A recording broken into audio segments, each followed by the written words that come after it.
who knows? But let us look at some sequences. So we're going to ask about the convergence or divergence of the following sequences. Let's look at this following one. So here's a sequence. And we can definitely, well, I should say, here's the formula for a sequence. And this is the nth term of the sequence. And typically, if we don't say anything else, we start with n equal to 1. Sometimes you start other places, 0, 5. But if no one said anything, we typically start at 1. So I would start writing out the terms of the sequence would be, let's see, well, if n equals 1, I'm going to get 3 over 3. That's my a sub 1. And then if n equals 2, I'm going to get 6 over 4. And so on. N equals 3, I'm going to get 9 over 5. And I can start to see, like, I mean, obviously I can see the pattern because it's written right there.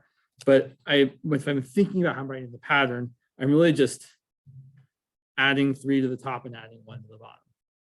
Because I'm multiplying m by 3 on top and I'm multiplying m by 1 on the bottom. So the next term is going to be 12 over 6. And then 15 over 7, and then 18 over 8, and so on and so on and so on. Those are the first 6 terms of this sequence. Now, at this point, we probably don't have a good idea of what's happening. I mean, you might because you know things about limits. But if we go out to say like the 1000th term, we can see that we're going to get 3000 divided by 1002. And it's good to have a calculator. Sometimes it's nice to know what things are. I mean, I would imagine you all know that if I divide those things, what number is it going to be pretty close to? You can show me on your fingers if you want. See, 3000 divided by 1002 is about how much? Yeah, 3. It's actually 2.994011976. But pretty, no, you're fine. I wanted 3. 3 is the answer I want. But right, it's pretty close to 3.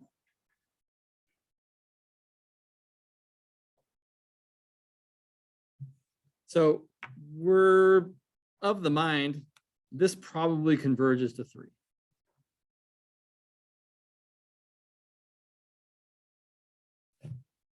How do we show it? We take the limit. So I think the limit as n goes to infinity of 3n over n plus 2. There's probably 3 different valid ways you can evaluate this limit. One way to do it is to say, we know a rule that if you have a rational function where the polynomial on top and the polynomial on the bottom both have the same highest power, the same degree, the limit is just the quotient of the leading coefficients. Here, the highest power on top is 1. The highest power on the bottom is 1. And those leading coefficients are 3 and 1.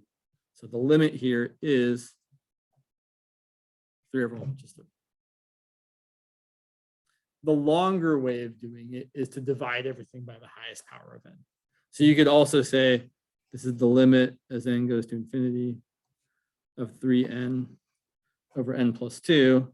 And I'm going to divide each term by n. And then we get the limit as n goes to infinity of 3 over 1 plus 2 over n. As n goes to infinity, what happens to that 2 over n? Does it get bigger or does it get smaller? Right, it gets smaller. It goes to 0.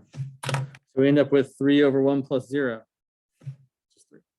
That's the long work for this shortcut, is that you divide everything by the highest power of n in the denominator. The other way you could do this, which is going to be something we're going to use more and more in this class, is you could use L'Hopital's rule. It's certainly not necessary here, right? L'Hopital's rule is certainly applicable because if you were to plug in infinity, you have an infinity over infinity. And so when you have an infinity over infinity or a 0 over 0, you can use L'Hopital's rule.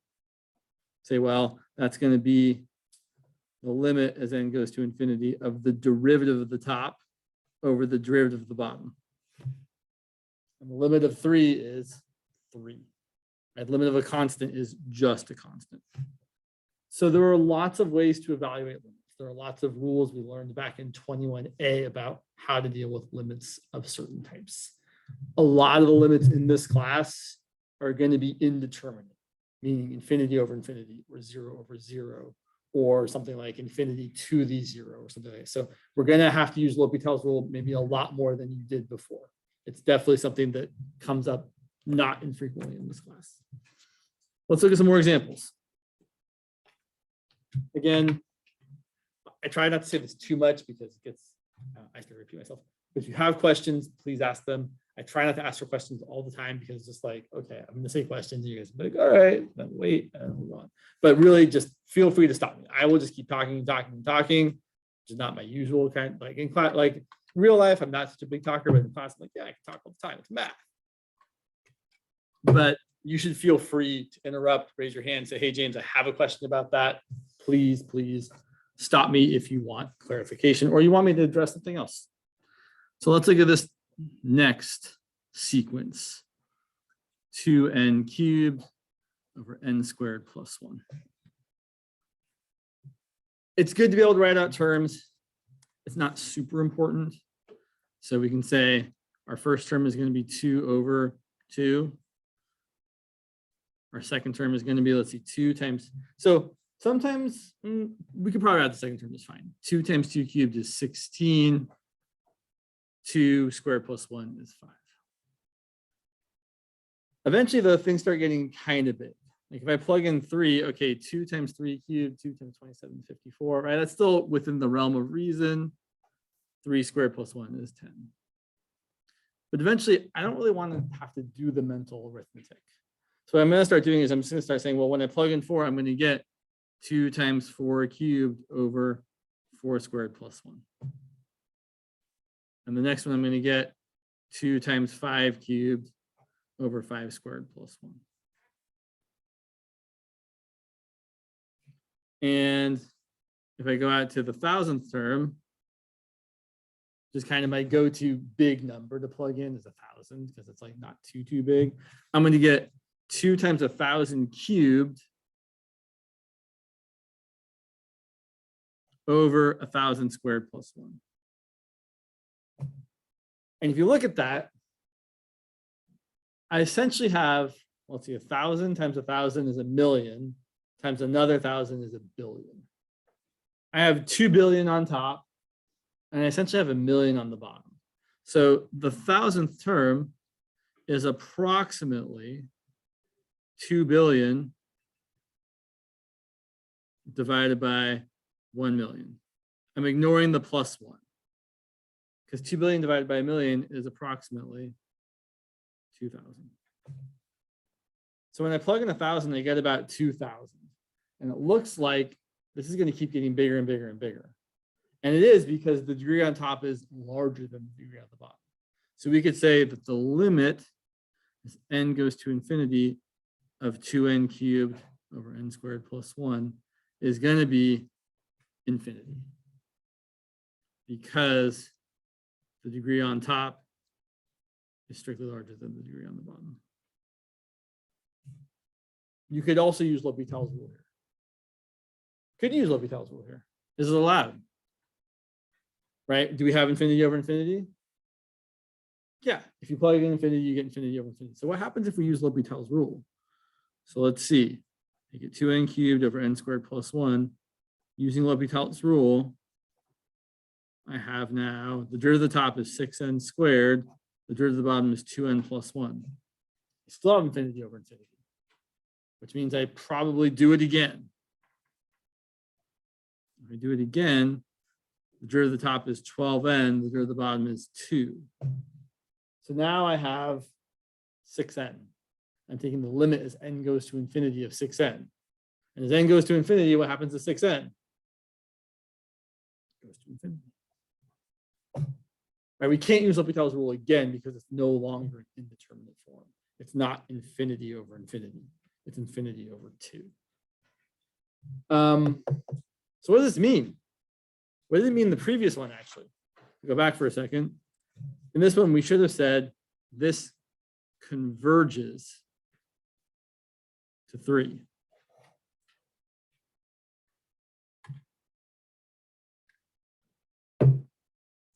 For this sequence, we would say it diverges.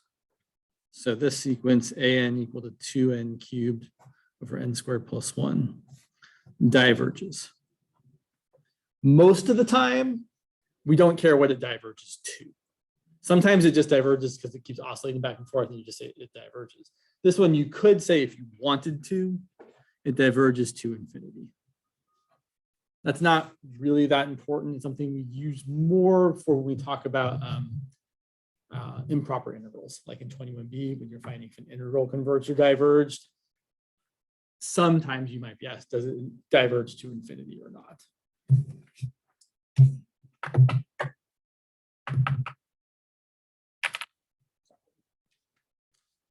I'm trying to think about a couple things here. So it's good to look at lots of examples. Let's look at something like this. Dn equal -1 to the n plus 1 times 3n over n plus 1. This -1 to the n plus 1 means our sequence is going to oscillate, or I shouldn't say oscillate, it's going to alternate signs. It's going to go back and forth between positive and negative. So if we start plugging in values for n, our first term is going to be, let's see, -1 squared is going to be +1, and then we're going to get 3 over 2. Our next term should change signs because we're going to get -1 cubed. So it's going to be negative, and I'm going to plug in n equal to 2. I'm going to get 6 over 3. The next term is going to be positive 9 over 4. The next term is going to be negative 12 over 5. And so on and so on. So we have kind of an issue. Without the oscillation, I should say without the alternation, what would the sequence converge to?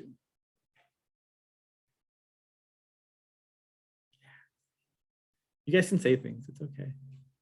I'm asking questions because I want you to say things. So this would converge to 3. So let's look at like the 1000th and the 1001st term. If n were to be 1000, well, first of all, would it be negative or positive? -1 to the 1001 should give us a negative. So we're going to get a negative 3000 over 1001. Essentially -3. Not exactly, but close to -3. And then the next term, I wrote that way up there. I meant to write down here. 1001, when I plug that in, it's going to be a positive 3003 divided by 1002. So what's happening here is every other term is getting close to either 3 or -3. We're kind of bouncing back and forth between 3, -3, 3, -3, which means we're not getting close to any one particular value. So this sequence, every even term is getting close to -3. Every odd term is getting close to +3. But that means the overall limit doesn't exist. So the limit as n goes to infinity of -1 to the n plus 1 times 3n over n plus 1 doesn't exist. Or in other words, this sequence diverges. For a sequence to converge, the limit has to exist and equal a real number. For a sequence to diverge, the limit has to not exist, meaning it either oscillates back and forth or it's some sort of infinity. I should be very specific because this might not have been made clear before. This limit is n goes to infinity of n squared plus 1 over n plus 1. It's definitely what? Right, it definitely diverges. And the limit, what would I say the limit is, even though it's not existing? I would say the limit's infinity. So limit that is there, the limit there is infinity. And I would definitely say that this limit does not exist, right? So even though we say the limit's infinity, we have to remember in the back of our heads that still means it doesn't exist. We're just being very specific about the way in which it doesn't exist. You're giving more information, which is great.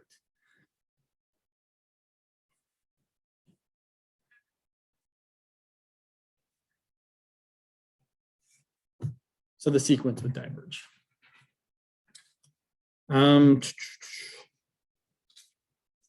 Couple more. Oh, do limits that oscillate typically end up diverging?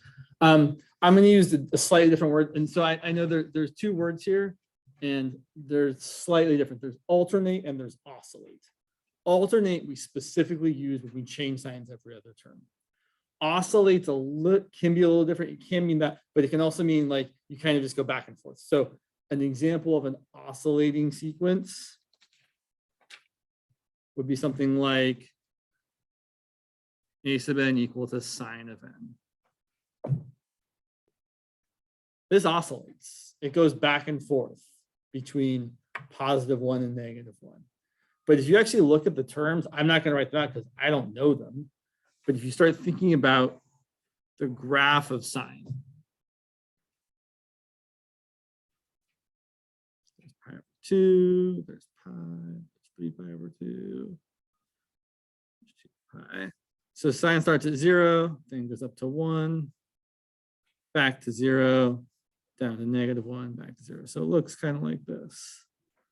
Again, my drawing skills are, moderately okay. Okay, so there's your sine graph. Here are approximately the terms of the sequence a sub n equal to sine of n. So there's about 1. There's a sub 1. There's about 2. There's a sub 2. There's close to 3. There's a sub 3.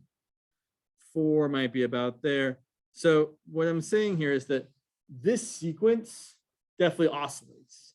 It goes up, it goes down, it goes up, it goes down. It keeps going up and down forever and ever and ever. But I wouldn't say that the sequence alternates because it's not changing signs every term. So this is definitely, this is not an important, it's not really that important distinction, but sometimes you get kind of on a track and you can't stop saying the words. So this is an oscillating sequence.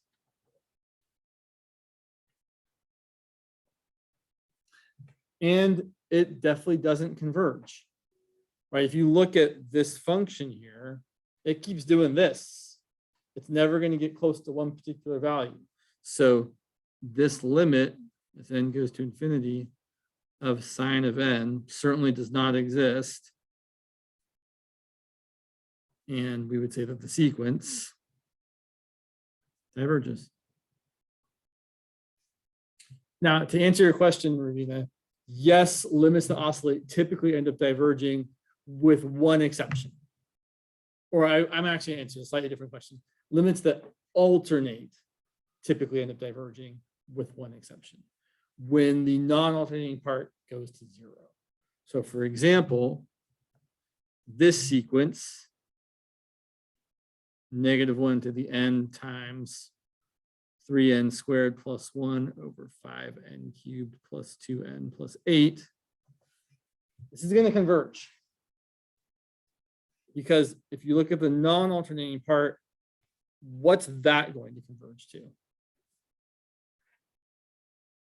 Well, the degree on top is smaller. So the limit of this part, oops. The limit as n goes to infinity of 3n squared plus 1 over 5n cubed plus 2n plus 8 is going to be 0 because the bottom is getting bigger faster. Right? The degree on top is strictly less than the degree on the bottom. So even though we're changing signs, right? Every other term is positive, negative, since both in this case, the even terms are positive. So, right, let's go way out. Let's say here's like a 1,000. It's going to be a very positive small number. And then the next one's going to be a negative small number. The next one's going to be a positive small number. So we're going to keep getting closer and closer and closer to the same value because we're going above and below, but we're getting closer and closer to zero. So alternating sequences actually can only ever converge to zero. They can't converge to anything else. Because if you're going positive, negative, the only number that you can both get close to is zero. So, fun fact, alternating sequences converge if and only if they converge to zero.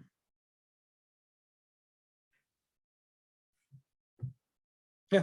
What would happen if you just added an extra one, like plus one at the end of that function? Then it wouldn't be alternating. Right. But it would converge to one. Yeah. So you're right. So definitely it still would look kind of like an alternating sequence because it's right. It's still kind of bouncing back and forth. But right. But if you add one to it, it's going to not technically be alternating because it's not going to change signs every term. Right.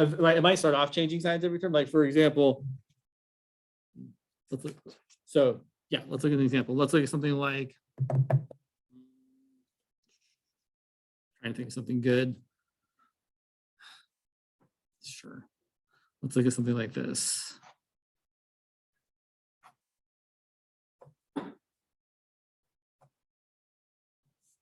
Okay, here is a weird example.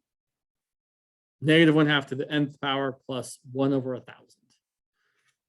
This part right here is going to converge to zero. Let's take a look. So you get -1/2 plus 1/1000. A sub 2 is going to be positive 1/4 plus 1/1000. A sub 3 is going to be -1/8 plus 1/1000. And for a while, this is alternating, right? This is definitely a negative number, definitely a positive number, definitely a negative number. Until you get far enough. Actually, it's not that far. I think you only have to get to the 10th term. A sub 10 is going to be positive 1/2 to the 10th plus 1/1000. And then the 11th term is going to be -1/2 to the 11th plus 1/1000. That's also a positive number because 1/2 to the 11th is smaller than 1/1000. So you can't have an alternating sequence that converges to anything but zero. But you can have kind of a pseudo alternating thing here where you add on something at the end and then it converges to something else. So this series definitely does converge. I would really say it converges to 0 plus 1/1000. To be really super clear about the fact that the -1/2 to the nth power is going to 0. And so the -1/2 to the nth plus 1/1000 is going to 0 plus 1/1000. That's the way I would kind of like to view it. Yeah, good question though. I like the way you're thinking there. Let's see here. Let's look at another example. So things start to get a little interesting. Let's say we have something like this. N cubed over 3 to the n. I want to know, so while we kind of care a little bit about writing out terms, we really more care about if a thing converges or diverges. So yeah, you could write out some terms, right? You could say my terms are going to be, let's see, 1/3, and then 2 cubed over 3 squared, and then 3 cubed over 3 cubed, and then 4 cubed over 3 to the 4th, and so on and so on. And you might gain some intuition about what's happening. Yeah. Yeah, it is an 8/9. Yes. That didn't make it look better, but it is 8/9. Fun fact, 8 and 9 are the only numbers that are powers of an integer that differ by 1. Not an important fact, but just interesting. I mean, I guess you could say 0 and 1, but okay. So if we kept going here, we might start to see what's happening. We might be like, okay, if I plug in 5 cubed over 3 to the 5th, it might be pretty clear that the top is a lot smaller than the bottom. Or if you go out to, like, say, again, my favorite big number, 1,000. 1,000 cubed is, in the scheme of things, not that big. 3 to the 1,000th power is really, really big. So even though this is infinity over infinity, it's a much smaller infinity over a much bigger infinity. I know it doesn't, I mean, it looks silly, but it does help me think about, okay, if the bottom is a lot bigger, this is probably going to go to 0. But that's not good enough, right? If someone said, what does this converge to? And you just said 0 and didn't give any, you could maybe write some words and say, the bottom's getting bigger faster than the top. That would probably be worth something. But the way we really need to show that this is going to 0 is by taking the limit.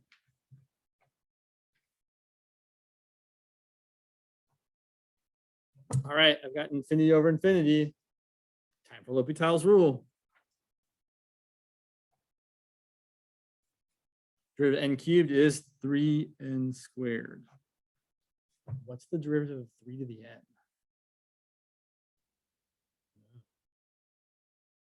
It's been a while, I know. Let me ask you a different question. What's the derivative of e to the n?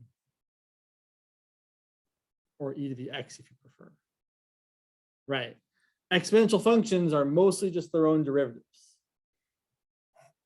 The derivative of e to the x is e to the x. The derivative of some other base to the x is a to the x times the natural log of a. It even works for e. We could throw in the natural log of e there, because that's just 1. So definitely derivatives of exponential functions are a thing that comes up. So here we're going to get 3 to the n times the natural log of 3. And we still have an infinity over infinity. So we use L'Hopital's rule again. And we get the limit as n goes to infinity of, let's see, derivative of 3n squared is 6n. Derivative of this is going to be 3 to the n times another natural log of 3 times natural log of 3. And it's still an infinity over infinity type.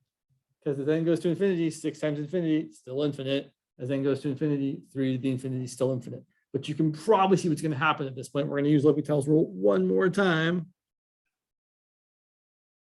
And now the derivative of the top is just 6.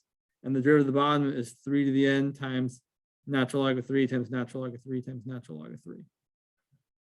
And now we have 6 over something that's getting really, really big. And a constant divided by an infinitely large number is going to go to 0. Yeah.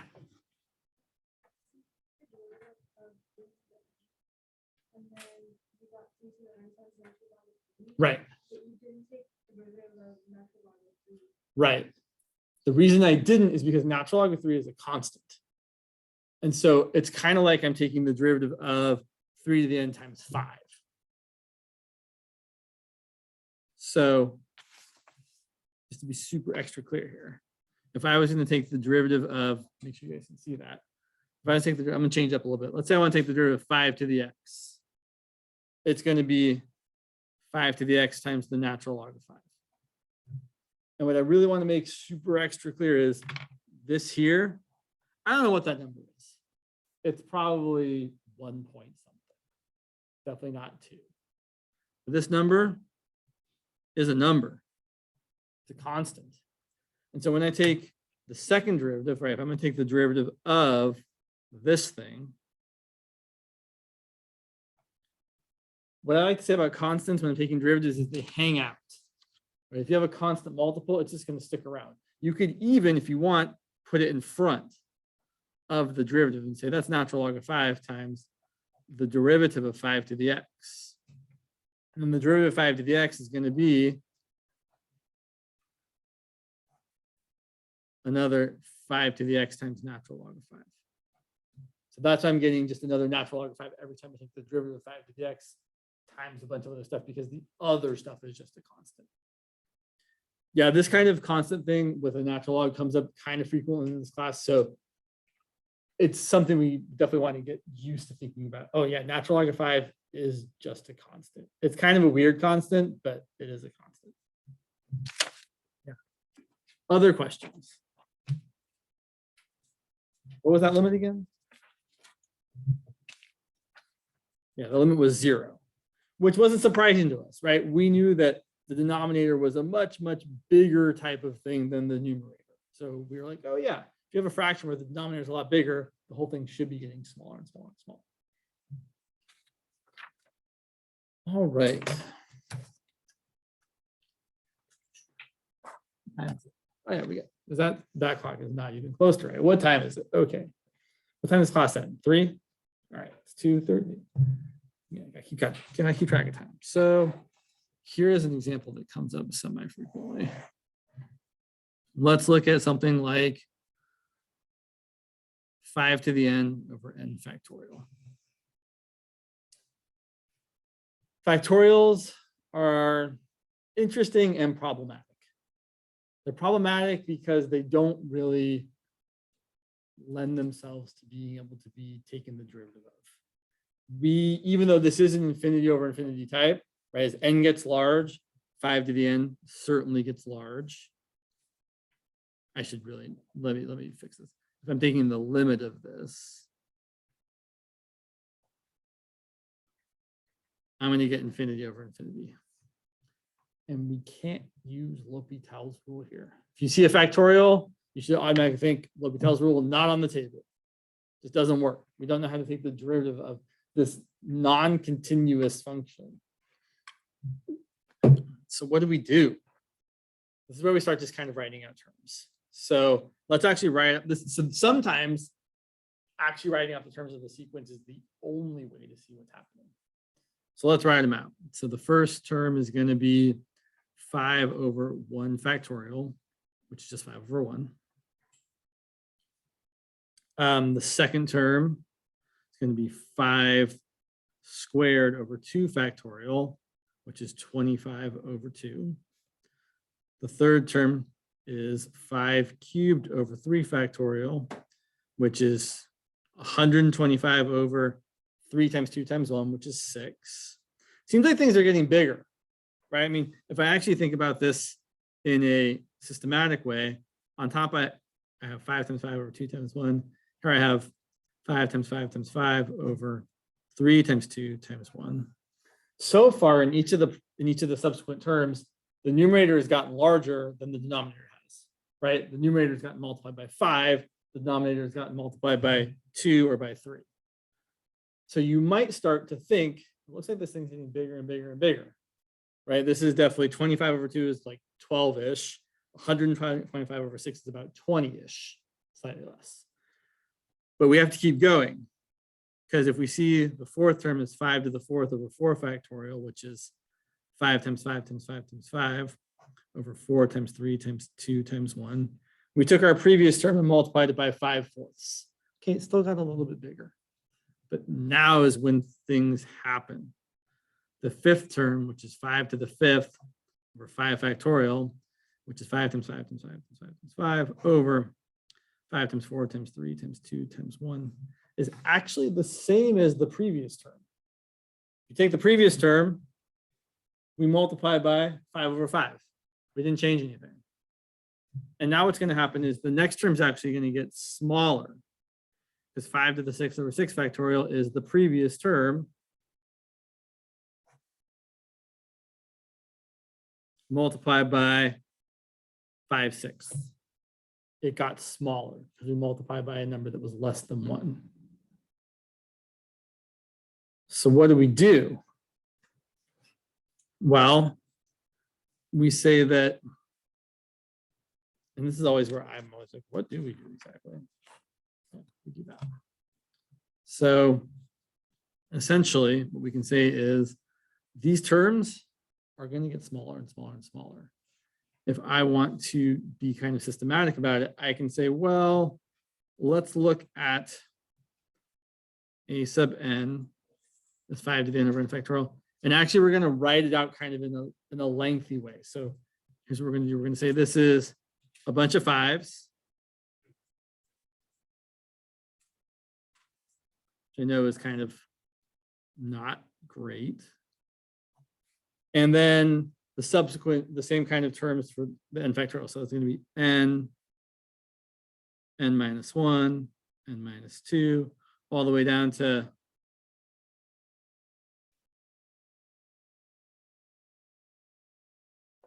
something like that.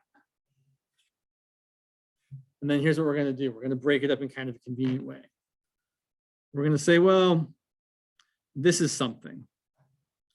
I don't care what that is because it's not going to change.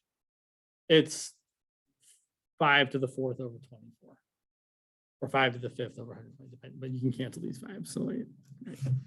And then this part here, I don't care what that is. I know it's less than 1. Right? I've got 5 over 6, 5 over 7, 5 over 8, 5 over 9, all the way to 5 over n minus 1. So, of course, I've run out of room at the key point here. So what I'm going to say is that a sub n, which is equal to 5 to the n over n factorial, which is 5 over n times all these 5s over n minus 1 times n minus 2, all the way to 7 times 6, and then times these other pieces.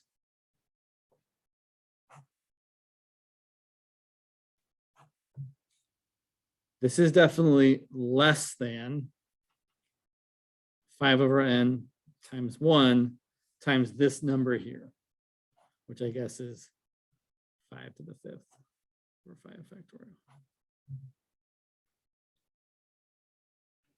And maybe less than or equal to, because n could be small. But we also definitely know that a sub n is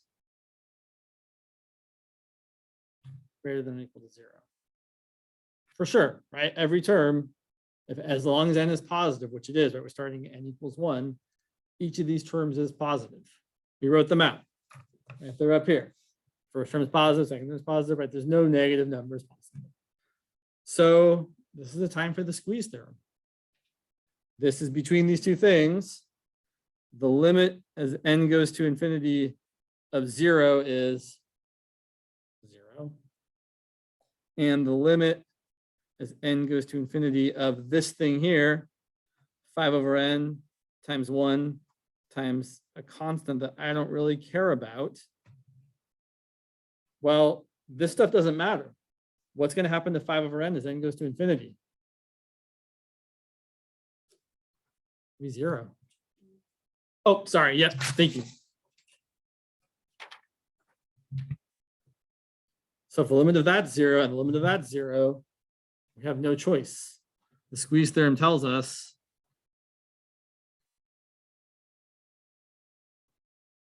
the limit as n goes to infinity of a sub n must be 0. Kind of cool. Kind of. What does this tell us? Well, a lot of the times when we're doing these limits of fractional kind of things, we usually like to say something. In fact, let me go back to the previous example for just a second. If I was going to say something about, where'd you go, previous example? Yeah. So looking at this example here, I would make the conclusion that n cubed is significantly smaller than 3 to the n. Or more generally, powers of n are always going to get outpaced by exponentials with n as the exponential. In a similar way, looking at this limit of this and seeing that 0, this tells me that n factorial is eventually much bigger than 5 to the n. And really, you could replace that 5 with any positive constant you wanted. You could say 5 to the n, but you could really say 6 to the n, or 10 to the n, or pick any number you want to the n power. A factorial is always going to outpace an exponential function eventually.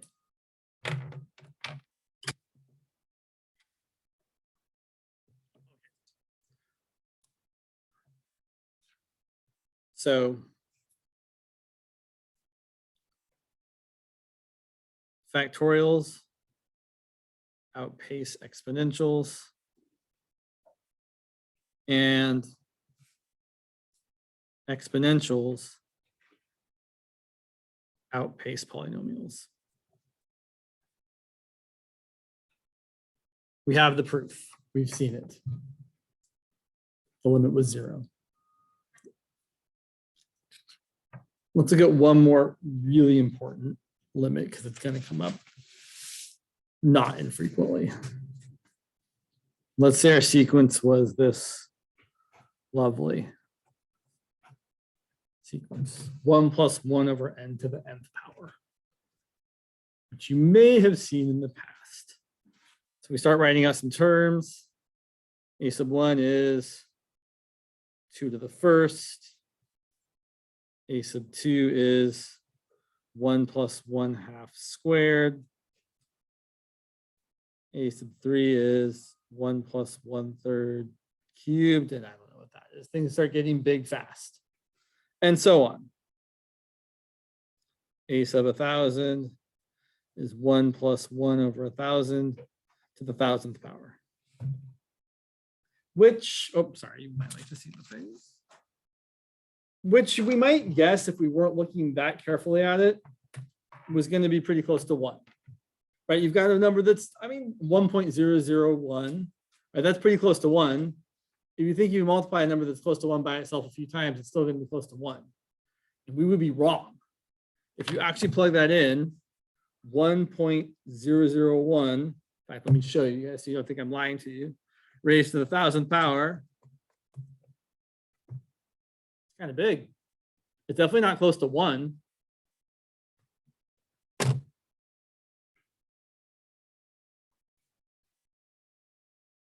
Anyone else know a number that's pretty close to 2.71?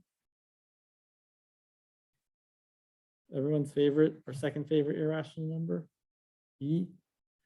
This limit is E of this sequence. So this is definitely going to go to E as n goes to infinity. E, the natural base.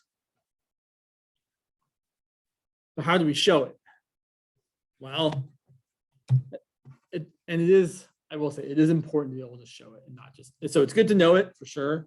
Like you definitely want to see, if you see this limit come up, you want to know off the top of your head, oh yeah, that's E, 100% all the time. But sometimes you will have to show it. There's one problem in particular I can think of where you have to show, you have to show this limit is E to show something else. So let's go over how you show this limit is what it is. I should point out, by the way, this is a 1 to the infinity indeterminate form. We write 1 to the infinity, but we have to remember it's not really 1. It's a number that's really close to 1, but it's being raised to such a large power that it's kind of overcoming the fact that it's so close to 1 and it's moving far away from 1. I would say 2.7 is far away from 1. So how do we do this? We use logarithms. And there's kind of a couple ways to do it. I'm torn as to which way I prefer, to be honest. So I'll show you one way and we'll talk about the other way. So here's my sequence, 1 plus 1 over n to the n. And we're going to rewrite it.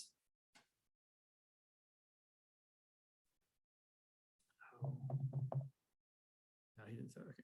I was looking at his notes and thinking about how he would do it. So we're write it as e to the natural log of 1 plus 1 over n to the n. Still the same thing, just written differently. All right. Now we can take the limit of that. Actually, let's rewrite. Let's do a little bit more rewriting. Let's bring down the n. That's the whole reason we wrote e to the natural log in the first place.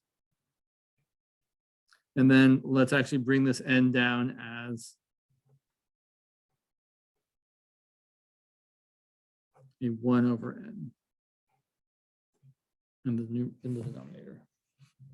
So there's our newly written sequence. It's still the same, it's just manipulated. Sorry.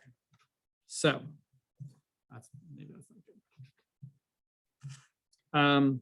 So if we're trying to find the limit as n goes to infinity of a sub n, it's gonna be the limit as n goes to infinity of this monstrosity.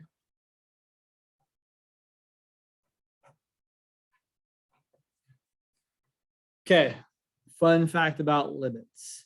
If you have the limit of a continuous function, the limit can kind of move through the function.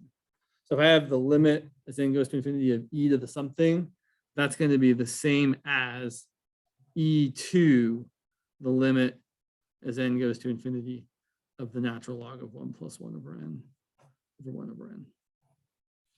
We use this rule all the time.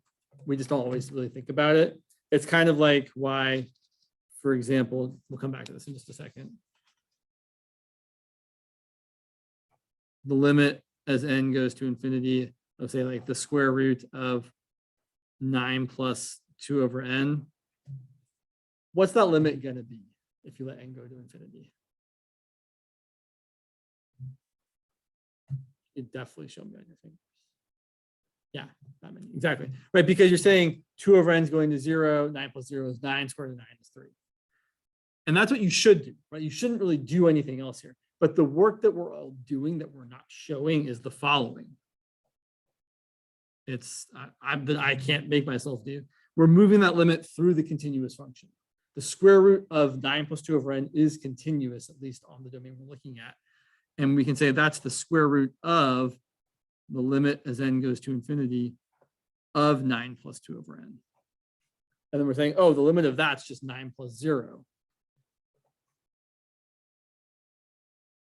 So that's kind of the work that we don't usually show, but is really valid, is that limits can move through continuous functions, which is nice because sometimes we really do need that. Here, we really want to write it like this so that we can see that then we have a thing we can use L'Hopital's rule on. We have a 0 over 0 form. 1 over n goes to 0, 1 plus 0 is 1, natural log of 1 is 0. 1 over n goes to 0. So using L'Hopital's rule here, we get e to the limit as n goes to infinity. Derivative of the top, all right, the derivative of the natural log of some stuff is 1 over the stuff times the derivative of the stuff. The derivative of 1 is 0. The derivative of 1 over n is negative 1 over n squared. On the bottom, the derivative of 1 over n is, oh, it's the same thing, negative 1 over n squared. Instead of trying to be clever and simplify this, let's be more clever and see that those things cancel. So then we get e to the limit as n goes to infinity of 1 over 1 plus 1 over n. 1 over n goes to 0, and we're left with e to the 1, which is e. The alternative way of doing this is to instead just deal with the natural log of the thing, and then at the end say the answer is e to the whatever. So yeah, I feel like probably worth pointing out.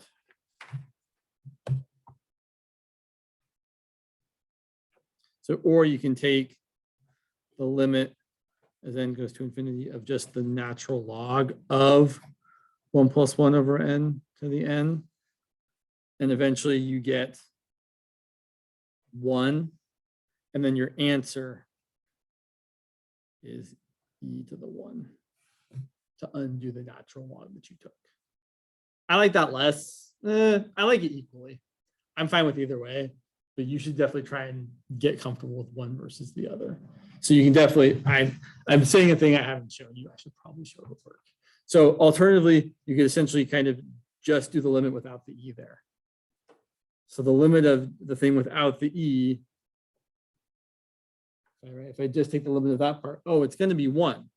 I know I'm just like covering up all the e's because it's kind of silly, but right, we're just going to get the x1 part, which is 1. But then you can't say your answer is 1 because you took the natural log of the thing. You have to undo that and say you take the 1.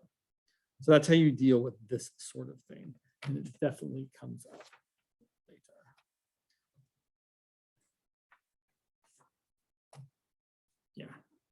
This is one of the theorems in this section. It feels like it's worth writing. So more generally, the limit is an infinity of 1 plus x over n to the nth power is e to the x. And you would show it in a very similar way. In fact, you could really take all the stuff we've done here and replace the 1 there with an x, and it would all turn out exactly the same, except then it would be an x instead of a 1. So you answer e to the x.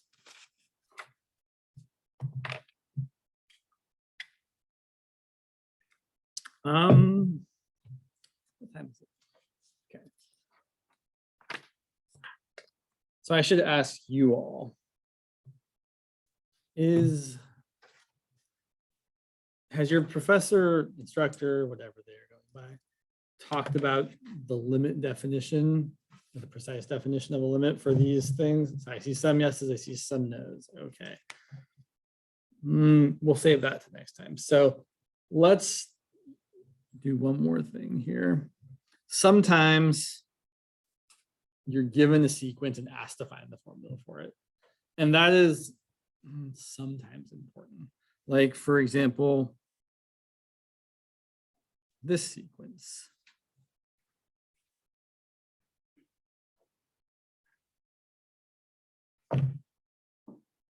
So there's a sequence I would really like to, that's a 32 by the way on the bottom. I would like to know the pattern or the formula for this sequence.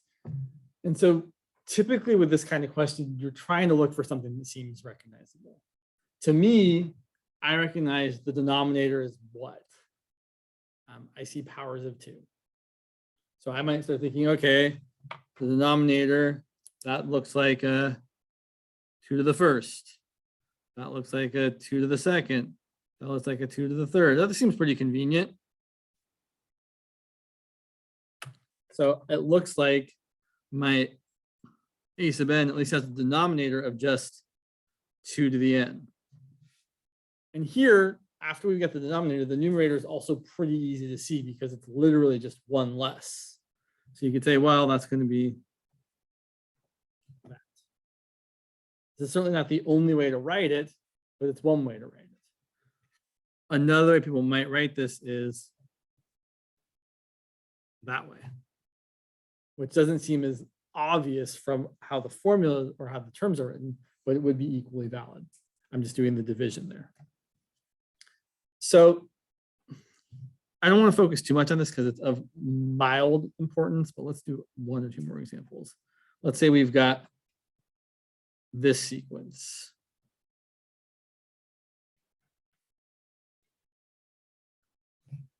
We want to find the formula for the nth term. So usually I think it's a good idea to say, okay, this is my a sub 1, my a sub 2, my a sub 3, my a sub 4. Meaning here's where I'm plugging in n equal to 1, n equal to 2, n equal to 3, n equal to 4. Most of the time, it's good to think about the numerator and the denominator completely separate from each other. You don't want to try and you don't want to simplify things usually. Like if you have fractions that are unreduced, it's usually for a reason. They're trying to make it easier for you. So if you see unreduced fractions, leave them unreduced. Typically, I just start looking at the differences between things. I notice here that in the numerator, well, I'm ignoring the alternating sign. I don't care about that negative sign. I'll fix that in the end. In the numerator, I see that things are increasing by 2 every term. 5, 7, 9, 11. So that means that I'm going to see that my numerator has a 2 times n. Now, it's not perfect, right? I need to fix it still. But I know I need a 2 times n because if n is increasing by 1 every term, then I need the numerator to increase by double that every term. And in a similar way, what multiple of n should I have in the denominator? Now that's not going to work exactly because I should say it's not going to work yet. I need to adjust. So if I plug in n equals 1 here, I'm going to get 2/3 and I want 5/8. So I need to add on the right amounts. So if I plug in n equals 1, I get 2, I want 5, I add 3. I plug in n equals 1, I get 3, I want 8, I add 5. And now my terms are all right except for the signs. right? Here I'm getting, let's see, plug in n equals 1, I get 5/8. Plug in n equals 2, I get 7/11, and so on and so on. And then I need a -1 to the either n or n plus 1. I just need to figure out which it is. If it's n, and I'm starting n equals 1, that's going to be wrong because it's going to give me a -1 to the first. That's odd power. It can be a negative sign. So I want an n plus 1. You could also use n minus 1. Really, n plus or minus any odd number will work. So while n plus 1 or n minus 1 is pretty standard, you could do something ridiculous like -1 to the 81st power plus n. That would also work. It would be ridiculous and no one would ever do that, but it would still technically be right. So yeah. There's two other patterns I want you to be aware of, and then we'll be done. So let's say we had something like this. Our sequence was 5, 10, 20, 40, 80, 160, et cetera, et cetera, et cetera. You can probably see here that we are doubling each time, which isn't too hard to figure out. But if it wasn't that obvious, what I like to look at is I like to look at the differences between things. So in the previous example, the numerator was increasing by 2 each time. The denominator was increasing by 3 each time. Here, that's less helpful. We increase by 5, then by 10, then by 20, then by 40, then by 80. And if we do that again, we're going to see the same sort of thing. So if your amount you're increasing by kind of looks the same as the pattern you already have, it means you have something that's kind of exponential. Which makes sense because when you look at the differences between things, you're kind of looking at the derivative. And the derivative of an exponential function is another exponential function. I know it sounds kind of crazy, but it's actually not at all. So when you're looking at these differences here, you're seeing, oh, the differences are kind of the same as the differences. So we kind of have an exponential function. In fact, we have exactly the sequence 5 times 2 to the, this is not right. It's close, but not exactly. Because if I plug in n equals 1, what do I get? I get 10, but I want 5 to be my first term. So how am I going to fix it? Like that. Now it works. If I plug in n equals 1, I get 5 as my first term, 10 as my second term, and so on and so on.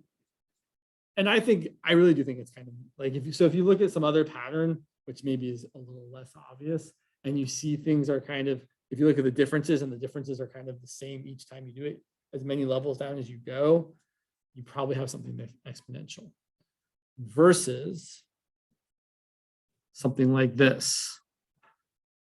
Now let's not make it too crazy. Let's say it's that.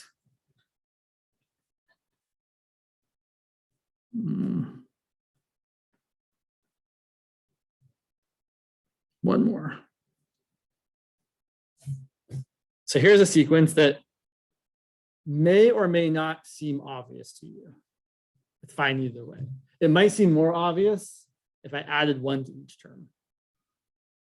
So if I add 1 to each term, what have I got? 1, 8, 27, 64, 125. I've got the cubes. But I've tried to make it just a little hard to see what it is. So let's say we looked at this, we're like, I have no idea. You picked some crazy numbers, James. What's your problem? I would go to my usual standby, which is looking at the differences between things. So and I might need one more term to really make it a little more easy to see. So let's see, 7 cubed. Okay, so difference is 7. Difference is 19. Difference is, okay. Now I have to subtract 37. Difference is 61. Difference is 76 plus 15 is 91. And then 100 and something. Sorry, brain, 27. Okay, it doesn't look very helpful yet. Let's look at the next set of differences. 12, 18, 24, 30, 36. That's looking a little more promising. Let's look at one more set of differences. But what are all the differences now?